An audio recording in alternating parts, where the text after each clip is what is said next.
Hello everyone, I'm Lieutenant Rick Raymond with the Hennepin County Sheriff's Office Water Patrol Unit. The boating season officially kicks off this Memorial Day weekend, and we want to make sure you have everything you need for a safe boating season. And we want to make sure you're keeping yourself and children safe around all bodies of water. I have 6 quick tips to keep you safe while you're in the water.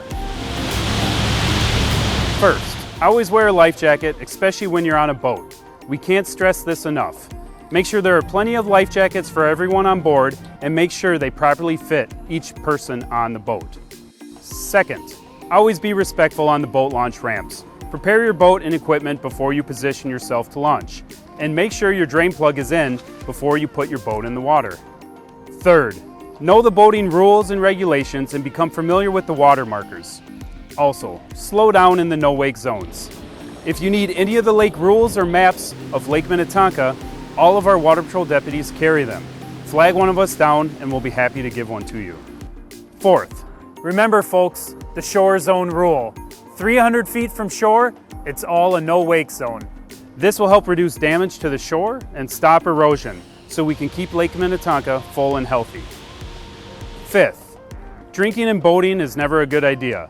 As the driver of the boat, it is your responsibility to keep everyone on board safe and to make sure everyone on the lake feels safe around you. The last thing you want to do is spend the weekend as a guest in the Hennepin County Jail. And finally, sixth, don't be a nuisance on the water. Keep the music low, don't follow water skiers too closely, bring your trash back to shore and dispose of it properly.